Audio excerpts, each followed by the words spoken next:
채널을 운영하다 보면 댓글에서 정말 자주 보는 말이 있습니다. 석스스 샀어요. 햇지 페이지니까 SQQQ 사도 되나요? 방금 곧버스 담았어요. 너무도 많은 분들이 이런 말씀을 하십니다. 제가 답답한 마음에 오늘 이 영상을 만듭니다. 오늘 핵심은 하나입니다. 인버스는 숏이 아닙니다. 이걸 오해한 채 인버스를 사는 건 다양한 도구를 들고 있는 타짜 기관 앞에 호구가 되는 꼴입니다. 숏과 인버스가 뭐가 다른지부터 보죠. 숏, 주식을 빌려서 팔고 나중에 되사서 갚는 거래입니다. 지수가 10% 빠지면 내 숏은 10% 법니다. 다시 10% 오르면 본전입니다. 선형입니다. 어제 진입했든 1년 전에 진입했든 수익은 진입가와 현재가의 차이에 비례합니다. 기간 제약도 없습니다. 경로에 의존하지 않습니다. 인버스 ETF, 숏이 아닙니다. 지수의 1일 수익률에 마이너스 N배를 추종하는 파생상품입니다. 매일 장 마감마다 기준선이 리셋됩니다. 오늘 수익률은 오늘 하루 지수 움직임에 마이너스 N배를 곱한 값, 진입 후 누적 하락의 마이너스 N배가 아닙니다. 하루짜리 노출용으로 설계된 도구입니다. 방향이 완벽해도 결과가 다릅니다.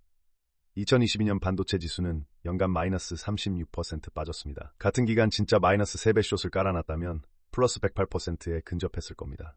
SOXS는 그해 플러스 16%에 그쳤습니다. 이론치의 약 15%. 나머지 92%포인트는 매일 리밸런싱이 다 먹어치운 겁니다. 같은 마이너스 3배 방향성인데 결과가 하늘과 땅 차이. 차이는 딱 하나. 인버스는 매일 리밸런싱 되고 숏은 아니기 때문입니다. 이제 기관이 손에 쥐고 있는 도구들을 보겠습니다. 프라임 브로커를 통한 직접 마진 숏, 선물 숏 포지션, 토탈 리턴 스왑, 풋 옵션, 베리언스 스왑, 상황에 맞게 골랐습니다. 공통점은 전부 선형이라는 겁니다. 매일 리밸런싱 하지 않습니다. 포지션 깔아놓고 방향만 맞으면 제대로 먹습니다. 반면 한국 개인의 도구함에는 뭐가 있나요? 공매도? 국내 증권사는 미국 주식 공매도를 제공하지 않습니다. 대주거래? 종목과 수량이 극도로 제한적입니다. 선물, 스왑, 기관식 옵션 전략, 개인 접근이 막혀 있거나 문턱이 높습니다. 결국 쥐어진 건 인버스 ETF 하나입니다. 그것도 매일 리밸런싱 되는 하루짜리 도구. 같은 판입니다. 같은 지수를 보고 같은 하락을 예상하고 같은 방향에 베팅합니다. 기관은 선형 도구를 여러 개 골랐습니다. 방향 맞으면 제대로 먹습니다. 여러분은 경로 의존 도구 하나만 손에 쥐고 있습니다. 방향 맞아도 이론치의 15%만 받아갑니다. 포커판으로 비유하면 이렇습니다. 기관은 카드를 섞을 줄 알고 원하는 패로 바꿀 수 있는 타짜. 여러분은 섞인 패 한 장을 들고 이게 내 숏이라 믿는 호구. 구조적으로 결과가 다를 수밖에 없는 판입니다. 그리고 여러분은 이걸 모른 채 들어갑니다.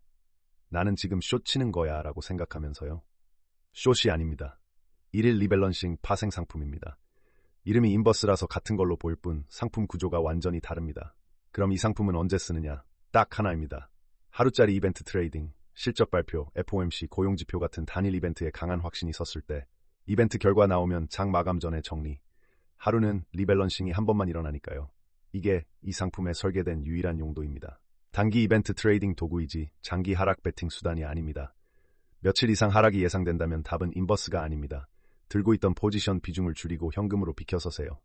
숏이 막힌 시장에서 개인이 할 수 있는 가장 강력한 하락 베팅은 안 들고 있는 것입니다. 수수료 없고 리밸런싱 없고 시간이 내 편입니다. 정리합니다.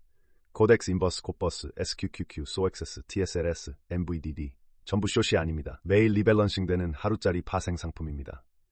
이걸 숏이라고 오해한 채 장기 보유하는 건 타짜 기관 앞에 패 한 장 들고 앉은 호구가 되는 일입니다. 하루 넘게 쥐고 있을 거면 인버스가 아니라 현금이 정답입니다.